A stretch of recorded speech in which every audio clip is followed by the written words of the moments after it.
Hello दोस्तों, हम लोग न्यूज़पेपर एनालिसिस 15 अगस्त 2022 का लेके आए हैं। उसका पहला सीरीज है ये। इसके अंदर आज के न्यूज़पेपर में काफ़ी सारा आर्टिकल था। तो हम लोग इसको शुरू करने से पहले आप सभी को हमारे 75वें जो स्वतंत्रता दिवस है उसकी बहुत सारी बधाइयाँ। आज के न्यूज़पेपर में दो जो चीज़ था, टेक्स्ट और कंटेक्स्ट के अंदर ही ये दोनों ही चीज़ें थी। एक डाटा को रिगार्डिंग कि इंडिया जो है पास्ट से अभी का जो सिचुएशन है, क्या जर्नी किया है इन डिफरेंट फील्ड, चाहे पॉपुलेशन हो जाए, चाहे ह्यूमन डेवलपमेंट हो जाए, या फिर आपका इलेक्ट्रिसिटी हो जाए, या फिर इंटरनेट एक्सेस हो जाए, रिन्यूएबल एनर्जी हो जाए। इस पे आपके पास एक कम्प्रीहेंसिव डाटा आज के न्यूज़पेपर में दिया है। तो ये डाटा आपके लिए बहुत ही ज़्यादा यूजफुल है। आ, और इसको आप यूज कैसे करना है, इस तरीके का कोई भी क्वेश्चन आएगा तो वहाँ पे हम लोग इसका डाटा डाल सकते हैं। और दूसरा जो इम्पॉर्टेंट चीज़ है आज के न्यूज़पेपर का, वो है legal journey of India after independence. Law wise अगर हम लोग जर्नी देख लेते हैं तो वो एक बहुत ही अच्छा सोर्स है आपके लिए पोस्ट इंडिपेंडेंस इंडिया की जानकारी के लिए, कि क्या क्या चीज़ें हुई, कैसे कैसे, उसके रिवीजन के लिए बहुत ही अच्छा सोर्स बन जाता है ये। अगर हर पीएम के टेनियर में क्या लॉ लाया गया, क्यों क्यों लाया गया, उस परिस्थिति को जानेंगे तो इससे हम लोग काफ़ी कुछ सीख जाते हैं, और ये हमारे रिवीजन पर्पस के लिए बहुत ही इंपॉर्टेंट होगा। तो मैं सजेस्ट यही करूँगा कि अभी जितना भी स्लाइड आगे आने वाला है उसको आप लोग कोशिश करें कि बार बार देखें और उसको काफ़ी बार रिवाइज करें, उसका नोट्स बना के रखें, ताकि वो कहीं भी आंसर में आ सके। न्यूज़पेपर में जो डाटा है उसको हम लोग आंसर सीट तक पहुंचा सकें। तो इसको बार बार रिवीजन ज़रूरी है, इसका यूज करते रहना ज़रूरी है। तो हम लोग शुरू करते हैं अपना आज का पहला जो डाटा दिया गया है। पहला डाटा है हमारा पॉपुलेशन 1960 में 45 करोड़ था, वहाँ से हम लोग 139 करोड़ हो चुके हैं 2021 में। ये नॉर्मल सा डाटा था, इसको कुछ वैसी बात नहीं है, लेकिन ये भी हम लोग दिखा सकते हैं कि कैसे हमारे जो रिसोर्सेस हैं उस पर पॉपुलेशन प्रेशर बढ़ा है। नेक्स्ट आते हैं ह्यूमन डेवलपमेंट जो इंडेक्स है उसमें क्या स्कोर था। तो 1950 में जो हमारा स्कोर था 0.11 था, वहाँ से हम लोग ह्यूमन डेवलपमेंट में 0.64 तक पहुँचे हैं 2019 में। तो ये काफ़ी अच्छा ग्रोथ हुआ है। भले ही रैंकिंग में उतना ज़्यादा सुधार नहीं हुआ है, लेकिन जो अपना खुद का ह्यूमन डेवलपमेंट स्कोर है उसमें हम लोगों ने अच्छा स्कोर किया है। तो ये हम लोग दिखा सकते हैं, कोई भी ह्यूमन डेवलपमेंट वाला क्वेश्चन आता है तो वहाँ पे। नेक्स्ट आ जाते हैं, इसमें तीन डाटा है, GDP per capita, net out migration और पॉवर्टी। 1960 में इंडिया जो था ग्लोबली जीडीपी पर कैपिटा की जो रैंकिंग थी उसमें 26 कंट्री में 24वें नंबर पे था, और 2020 में भी इंडिया उसी पोजीशन पे बना हुआ है। तो ये दिखाता है कि हमारा जो जीडीपी पर कैपिटा है ना बढ़ा है ना घटा है, कंपेरेटिवली अगर बाकी कंट्रीज से देखें तो। मतलब जो इन्फ्लेशन वाली बात होती है उसके हिसाब से वो बढ़ता चला गया है। तो जैसे जैसे बाकी कंट्रीज में बढ़ा है उसी के हिसाब से हमारे यहाँ पे भी जीडीपी पर कैपिटा बढ़ा है। इसमें हम लोग बहुत ज़्यादा इम्प्रूव नहीं कर पाए हैं। तो पर कैपिटा अगर हम लोग अपना इनकम देखें तो $2000 के आसपास अभी हम लोग का है। फिर हम लोग नेट माइग्रेशन अगर देखते हैं तो 2017 में कंट्री से जो आउट माइग्रेंट्स थे उनकी संख्या सबसे ज़्यादा थी पूरे वर्ल्ड में। सबसे ज़्यादा लोग हम लोगों ने, हमारी कंट्री ने बाहर भेजा था। तो ये एक तरीके से माना जाए तो लेबर एक्सपोर्ट इनकम वो भी हम लोग को मिलता है, इनसे जो रेमिटेंस भेजा जाता है उनके द्वारा। तो इसका आंकड़ा हम लोगों ने देखा था, वही करीब $87 बिलियन हम लोगों को मिला था। तो इसको भी हम लोग दिखा सकते हैं कि हम लोग लेबर एक्सपोर्ट कर रहे हैं। हमारे पास एक लेबर भी एक कमोडिटी है जिसको एक्सपोर्ट करके हम लोग रेवेन्यू अर्न कर रहे हैं, जो फॉरेक्स रिजर्व है उसको बढ़ाने में मदद कर रहे हैं। अगला आंकड़ा आपका पॉवर्टी को लेके है। तो पॉवर्टी में जो हमारे देश में सबसे गरीब स्टेट है वो बिहार है, वहाँ पे 33.7% जो पॉवर्टी है वो है। जबकि सबसे कम की बात की जाए तो वो सबसे कम पॉवर्टी गोवा में है, 5.1% ओनली। नेक्स्ट आते हैं वुमेन इन पार्लियामेंट। तो इनका अगर परसेंटेज देखा जाए तो ये परसेंटेज जो है 1997 में 7% था, जो कि 2021 में 14% हो गया है, 14%, जस्ट हम लोग डबल हो गए हैं। इसका हम लोगों ने कुछ दिन पहले ही एक आंकड़ा देखा था कि 1947 में जो वुमेन रिप्रेजेंटेटिव चुने गए थे 20 चुने गए थे, जो कि 2019 वाला जो इलेक्शन हुआ था उसमें 78 वुमेन रिप्रेजेंटेटिव हमारे पार्लियामेंट में चुने गए। तो ये भी एक आंकड़ा है, उसको भी हम लोग दिखा सकते हैं। वो नंबर के टर्म में है, ये परसेंटेज के टर्म में है, आपको जो सहूलियत हो उसके हिसाब से आप दिखा सकते हैं। नेक्स्ट आंकड़ा देखते हैं, इलेक्ट्रिसिटी एक्सेस। तो इलेक्ट्रिसिटी एक्सेस कितने प्रतिशत आबादी को है, तो ये हम लोग देखते हैं कि 1993 में ये जो एक्सेस था 51% पॉपुलेशन के पास था, जो 2020 में 99% पॉपुलेशन तक पहुंच चुका है। तो ये इलेक्ट्रिसिटी एक्सेस में हम लोग काफ़ी अच्छा किए हैं, बट स्टिल जो 1% है वो भी एक बड़ा नंबर है, तो उस पर भी काम करने की ज़रूरत है। अब बात करते हैं हम लोग इंटरनेट यूजर्स को लेके कि कितनी प्रतिशत आबादी जो है इंटरनेट यूज कर रही है।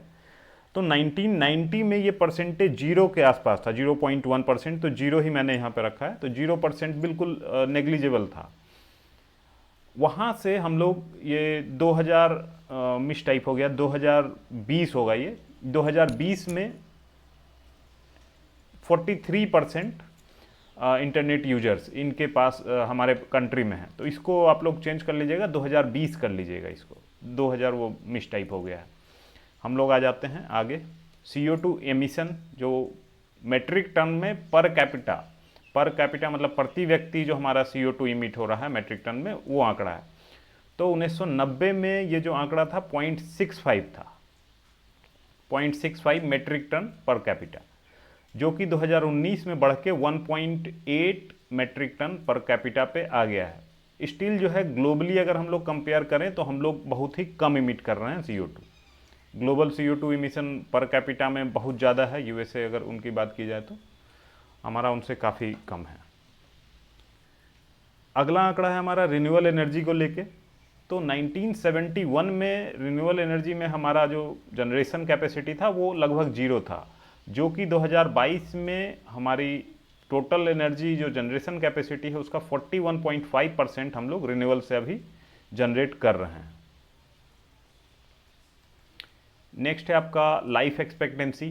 तो ये आज़ादी के समय पे लाइफ एक्सपेक्टेंसी हमारे कंट्री में 32 थी, और जो कि 2020 में 70 ईयर्स हो चुकी है। तो लाइफ एक्सपेक्टेंसी क्या होता है कि एक आदमी का एवरेज वो कितने साल के लिए जिएगा, तो ये चीज़ है।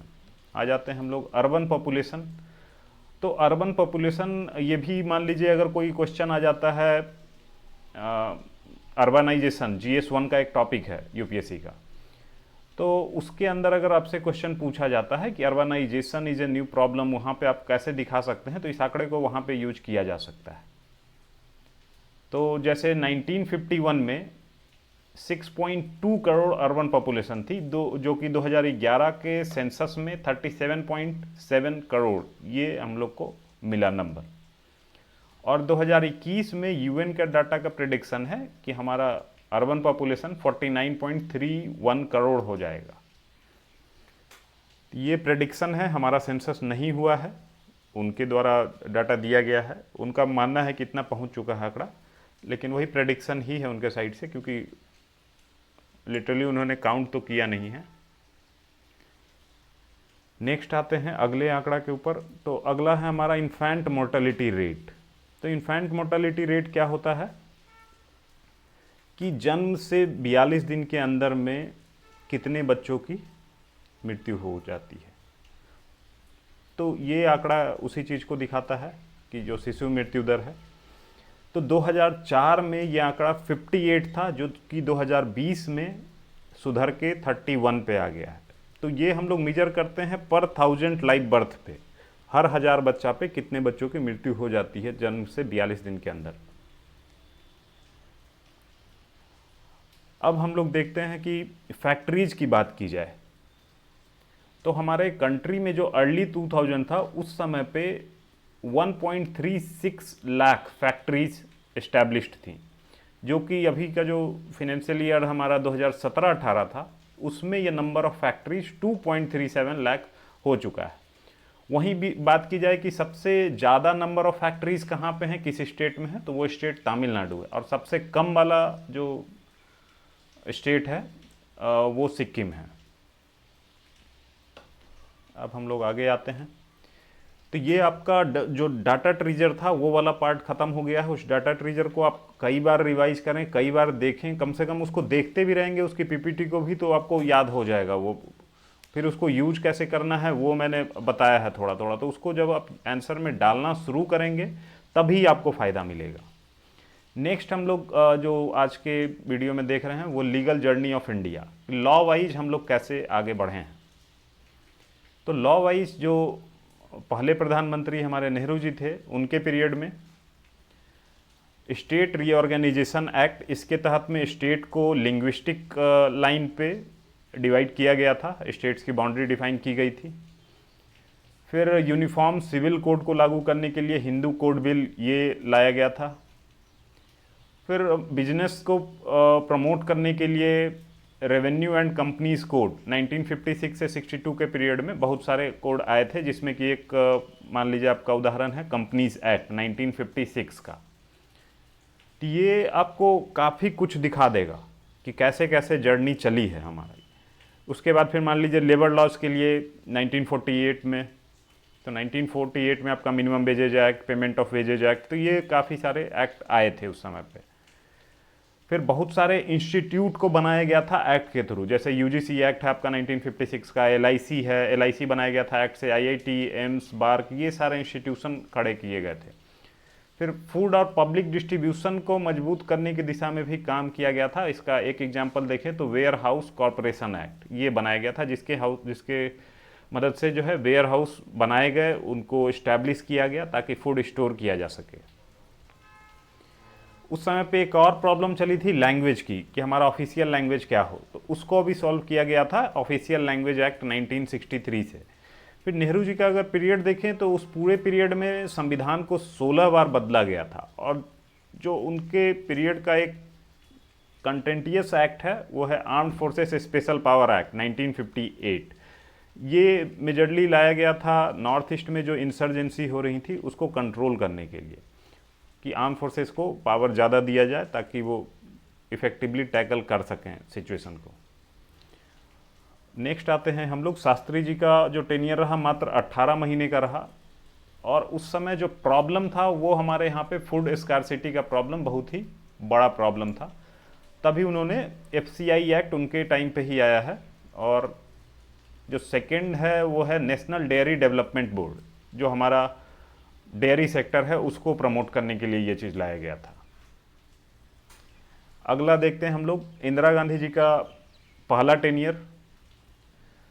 तो जो प्रॉब्लम्स चले आ रहे थे एग्रीकल्चर रिलेटेड वो अभी भी थे, तो उसी को स्ट्रेंथन करने की दिशा में काम किया गया एग्रीकल्चर की दिशा में। तो जैसे फॉर एग्जांपल सीड्स एक्ट लाया गया 1966 का, इंसेक्टिसाइड्स एक्ट 1968, और 2 एग्रीकल्चरल यूनिवर्सिटी भी ओपन की गई। इसके बाद देखते हैं कि लेबर राइट्स को भी मजबूत करने की कोशिश की गई थी, जैसे इक्वल रिनमरेशन एक्ट, तो इस तरह ये सारे काफ़ी सारे एक्ट इनके पीरियड में आए थे। फिर वाइल्ड लाइफ और इन्वायरमेंट प्रोटेक्शन के लिए भी कुछ कुछ एक्ट आए थे इस समय पे।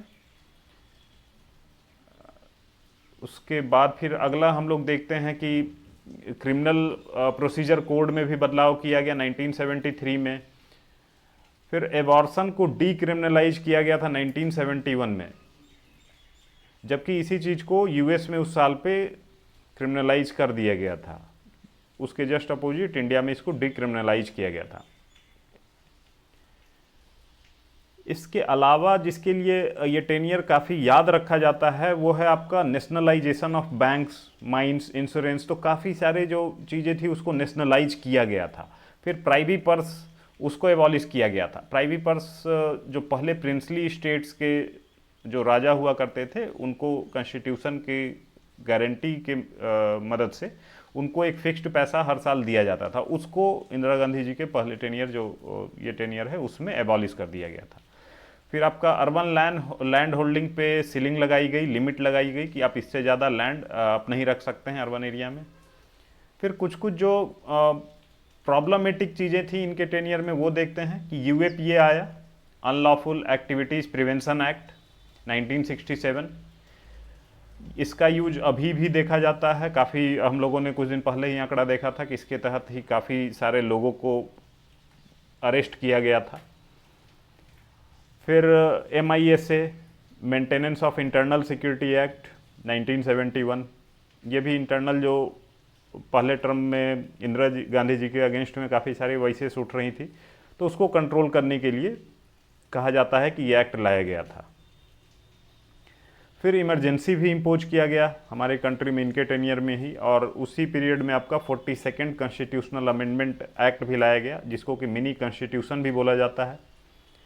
तो ये है पूरा आपका इंदिरा गांधी का पहला टेनियर। हम लोग आते हैं, इसके बाद फिर आई थी सरकार मोरारजी देसाई जी की। तो इसमें जो एक्सेस किया गया था इमरजेंसी पीरियड के दौरान, उसी को रिवर्ट बैक करने की कोशिश की गई थी 44th कॉन्स्टिट्यूशनल अमेंडमेंट एक्ट में। और जो इनके एक टेनियर में एक और घटना है वो है डिमोनेटाइजेशन, नोटबंदी इस समय में किया गया था 1978 में। नेक्स्ट जो है इंदिरा गांधी का सेकेंड टर्म, उसमें जब वो री इलेक्ट हुई थी तो उस पीरियड में जो पंजाब में काफ़ी ज़्यादा प्रॉब्लम चल रहा था, इसी वजह से जो arm forces special power act था इसको एक्सटेंड किया गया पंजाब में भी। और फाइनली ये टर्मोइल ऐसा रूप लिया जिसमें कि हमारे प्रधानमंत्री को अपनी जान गंवानी पड़ी थी। नेक्स्ट आते हैं हम लोग राजीव गांधी जी के टेनियर में। तो ये जब आए उससे जस्ट एक साल पहले जो है भोपाल गैस त्रासदी हुई थी, तो ये भोपाल गैस ट्रेजडी एक्ट लाया गया।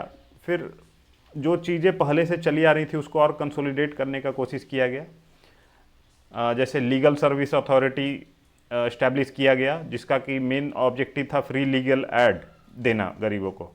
तो ये हमारा जो है 42nd कॉन्स्टिट्यूशनल अमेंडमेंट में उसको लाया गया था, हमारे DPSP में इसको ऐड किया गया था। तो जब इसको ऐड किया गया था तो उसी समय पे, लेकिन इसके लिए कोई अलग से अथॉरिटी नहीं थी, कोई प्रोविज़न नहीं था, तो ये इसमें लाया गया।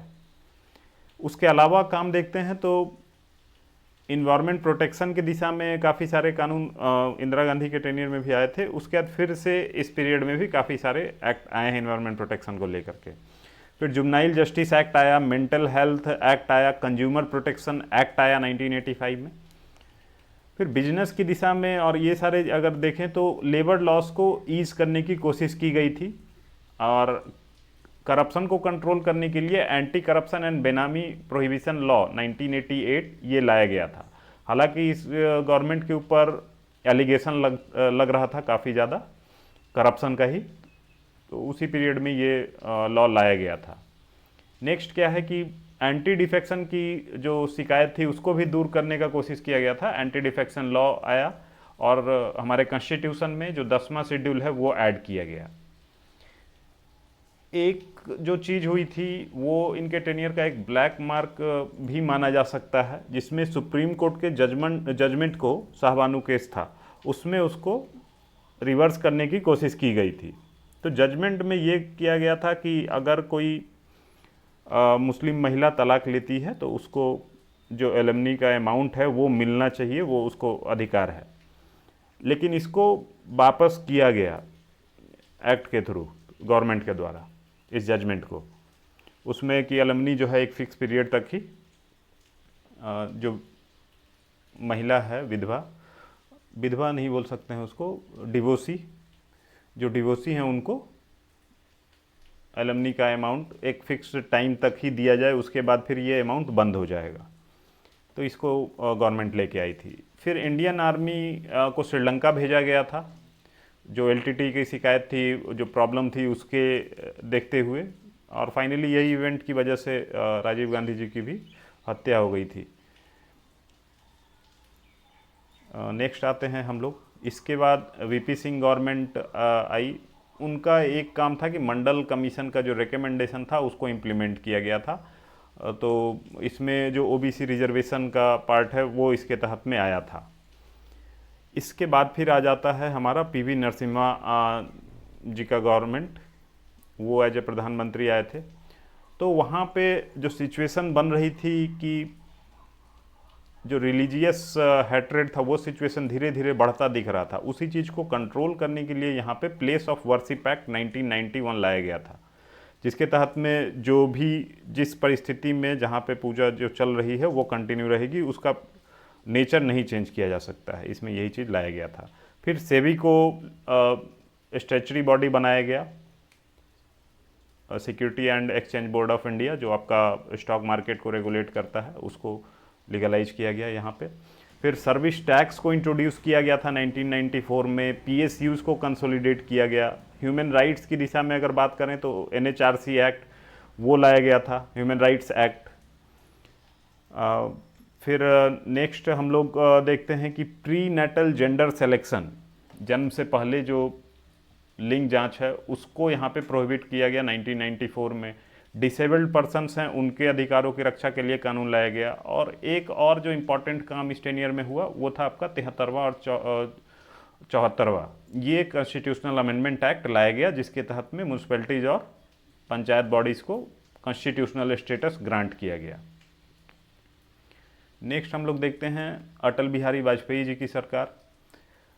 इसमें हम लोग देखते हैं कि स्टार्ट किया गया था बिजनेस की डायरेक्शन में, ताकि लिबरलाइज हो चीज़ें। तो स्टार्ट हुआ आपका फॉरेन एक्सचेंज लॉ को लिबरलाइज किया गया। नया इंश्योरेंस रेगुलेटर वो 1999 में दिया गया। तो ये अगर बॉडी का नाम देखें तो IRDAI है। नेक्स्ट क्या है कि जो IP रिजीम था, इंटेलेक्चुअल प्रॉपर्टी रिजीम, उसको रिवैम्प करने की कोशिश की गई। जो ट्रेडमार्क्स एक्ट है, तो इस सारी व्यवस्था से उसको और स्ट्रेंथन करने की कोशिश की गई।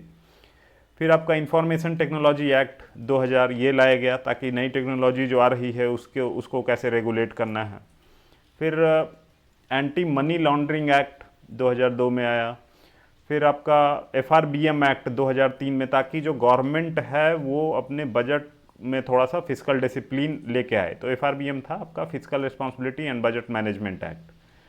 एक फिक्स उसके तहत में टारगेट दिया गया कि आप इस टारगेट के बियॉन्ड खर्च नहीं कर सकते हैं, अपना जो डेफिसिट है उसके बियॉन्ड नहीं लेके जा सकते हैं, जो आपका रेवेन्यू डेफिसिट और फिजिकल डेफिसिट है।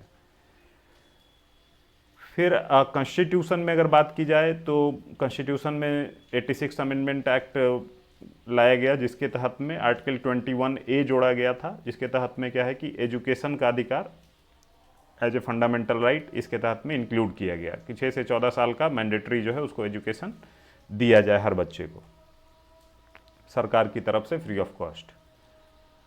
तो ये अभी कॉन्स्टिट्यूशन में आया था, इसके लिए लॉ बाद में आया है। हम लोग देखते हैं अगला जो मनमोहन सिंह जी की गवर्नमेंट थी, इसमें हम लोग देखते हैं कि राइट बेस्ड अप्रोच लिया गया था कि अधिकार के बेसिस पे, जैसे RTI right to information act, MNREGA में राइट टू वर्क एक्ट है। फिर RTE 2009 में राइट टू एजुकेशन एक्ट। फिर लोगों को एम्पावर करने के लिए और भी देखते हैं कि डोमेस्टिक वायलेंस एक्ट, उसके अगेंस्ट में शिकायत की जा सकती थी। अगर कुछ इन्वायरमेंटल वायलेशन हो रहा है तो उसके लिए NGT बनाया गया 2010 में। फिर जो गवर्नमेंट सर्विस डिलीवरी होती है, आधार उसमें लाया गया, और UIDAI ये बॉडी बनाई गई।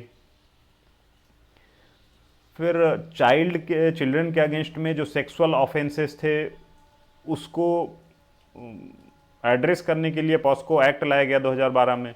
इसी पीरियड में जो है मुंबई टेरर अटैक हुआ था 2008 के टाइम पीरियड में, तो NIA बनाया गया, नेशनल इन्वेस्टिगेशन एजेंसी। तो इसमें इसको जानबूझ के बनाया गया था ताकि जो है जो कोई भी टेरर रिलेटेड कोई केस अगर आता है तो उसमें सेंटर स्टेट कोऑर्डिनेशन रिलेटेड कोई प्रॉब्लम ना हो और इसको एक्सेस मिले हर जगह पे। NIA जो बॉडी बनाई गई इनको।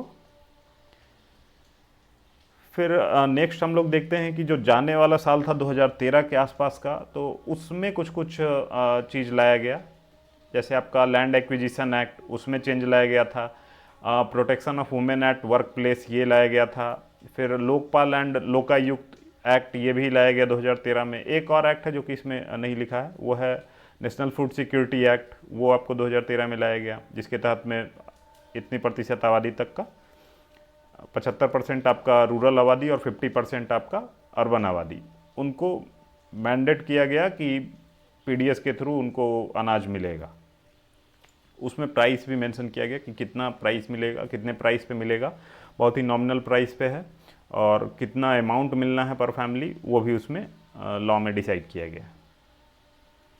नेक्स्ट आते हैं हम लोग प्रधानमंत्री मोदी जी का पहला टर्म। तो स्टार्टिंग यहाँ पे भी बहुत सारे इकोनॉमिक्स रिलेटेड इनिशिएटिव लिए गए थे, जैसे ब्लैक मनी को काउंटर करने के लिए ब्लैक मनी एक्ट आया, कॉमर्शियल कोर्ट्स को इस्टेब्लिश किया गया था यहाँ पे 2015 में। और नेक्स्ट क्या है कि आरबीआई को टारगेट दिया गया कि आप इन्फ्लेशन कंट्रोल करें, और उसके लिए एक बॉडी लाई गई, मॉनेटरी पॉलिसी कमिटी, तो ये चेंज लाया गया। फिर डीमोनेटाइजेशन, नोटबंदी जो हुआ था वो चीज़ किया गया। फिर बैंकों में जो एनपीए बढ़ रहा था उसको कंट्रोल करने के लिए इंसॉल्वेंसी एंड बैंकरप्सी कोड ये इंट्रोड्यूस किया गया। नेक्स्ट अगर देखें तो इलेक्टोरल पॉलिटिक्स में जो फंडिंग है पॉलिटिकल पार्टीज़ को, उसको ट्रांसपेरेंट करने के लिए इलेक्टोरल बॉन्ड्स लाया गया। आधार एक्ट लाया गया ताकि जो गवर्नमेंट वेलफेयर स्कीम्स हैं उसमें आधार का यूज किया जा सके इफ़ेक्टिवली। नेक्स्ट जो हमारा टैक्सेशन सिस्टम था उसमें जीएसटी रिजीम 2017 में वो लेके आया गया। नेक्स्ट एक और जो था ये भी आपका फिनेंशियल फ्रॉड को ही एड्रेस करने के लिए लाया गया था, जो फ्यूजिटिव इकोनॉमिक ऑफेंडर्स एक्ट 2018 में लाया गया कि जो भी भगौड़े हो जाते हैं पैसा लेके बैंक का भाग जाते हैं उनको कंट्रोल करने के लिए। फिर जो ये गवर्नमेंट का लास्ट ईयर था उस समय पे 10% रिजर्वेशन एक्सटेंड किया गया फॉर इकोनॉमिकली वीकर सेक्शन के लिए, तो ये भी एक चीज़ थी। नेक्स्ट आ जाते हैं हम लोग प्रधानमंत्री मोदी जी का जो सेकेंड टर्म था, ये स्टार्ट हुआ आपका आर्टिकल 370 को डाइल्यूट करके, उसको डाइल्यूट कर दिया गया। नेक्स्ट आपका सिटीजनशिप अमेंडमेंट एक्ट ये लाया गया, और अगर देखें तो फॉर्म लॉज लाए गए जिसको कि बाद में जो कृषि कानून थे उसको बाद में रिपील कर लिया गया। लास्ट में इस आर्टिकल में ये चीज़ बताया गया था कि हम लोग देखते हैं कि जो कॉलिशन गवर्नमेंट होती हैं वो जो हमारा उद्देश्य है उसकी तरफ ज़्यादा एलिजियंस दिखाती हैं, जैसा कि आपका अगर देखा जाए तो नरसिम्हा राव जी की सरकार में, तो वो जो है काउज की तरफ ज़्यादा एलिजियंस दिखाती है। और अगर और भी बहुत सारा उदाहरण है, हमारे जो वाजपेयी जी थे उनकी सरकार भी कॉलिशन पे ही चल रही थी। तो ये बताता है कि कॉलिशन जनरली क्वेश्चन में पूछा जाता है कॉलिशन गवर्नमेंट अच्छा है ख़राब है, तो उसमें आपके अच्छा में कम पॉइंट मिलता है अपने को, तो वो एक पॉइंट ये है जिसको कि हम लोग यूज कर सकते हैं। और ऐसा क्यों होता है? क्योंकि कॉलिशन में आपको कुछ भी अगर काम करना है तो उसमें कंसल्टेशन बहुत ही ज़्यादा ज़रूरी है, अदरवाइज सपोर्ट वापस भी लिया जा सकता है जो आपकी सपोर्टिंग पार्टीज़ हैं उनके द्वारा। तो आज का जो एक पार्ट है आपका करंट अफेयर का वो ये चीज़ था, उसके अलावा बहुत सारे अच्छे अच्छे आर्टिकल हैं वो भी आएगा, उसको हम लोग कोशिश करेंगे कि आगे जो न्यूज़पेपर आने वाला है आगे आने वाले दिनों में उसके साथ में मर्ज करने की कोशिश करेंगे, या फिर किसी एक पर्टिकुलर वीडियो में ये सारा कुछ हम लोग डालने की कोशिश करेंगे। वो काफ़ी अच्छे अच्छे वीडियोस हैं, काफ़ी अच्छे अच्छे आर्टिकल हैं, उनको पढ़ना बहुत ही ज़्यादा ज़रूरी है। और यूपीएससी एस्पिरेंट्स के लिए ये आज का न्यूज़पेपर बहुत ही ज़्यादा ज़रूरी था, क्योंकि ये हर एक आर्टिकल अपने में कैपेबिलिटी रख रहा है कि वो एज ए क्वेश्चन जो सितंबर में मेंस होने वाला है उसमें पूछा जा सकता है। तो फॉर एग्जांपल देख लीजिए कि हमारा जो 3rd ईयर ऑफ गवर्नमेंट है उसकी जर्नी कैसी रही अभी तक, हमारा जो फॉरेन पॉलिसी है वो कैसे चला है। तो इस तरीके के काफ़ी सारे आर्टिकल्स थे, तो वो मैंने कवर इसमें नहीं किया है क्योंकि बहुत ही लंबा वीडियो हो जाता, फिर एक साथ में कर पाना भी थोड़ा मुश्किल होता है। तो आज के वीडियो में हमारे पास इतना ही है। आप इसका पीपीटी अगर डाउनलोड करना चाहते हैं तो हमारा टेलीग्राम चैनल है, उसका लिंक इस वीडियो के डिस्क्रिप्शन में डला है, वहाँ पे जाके आप इसका पीपीटी डाउनलोड कर सकते हैं। और अगर आपको कुछ और भी डाउट है तो इसके कमेंट में पूछ सकते हैं, ये वीडियो के कमेंट में पूछ सकते हैं, या टेलीग्राम चैनल है वहाँ पे अपनी क्वेरी डाल सकते हैं। तो that's all we have to. Thank you for watching the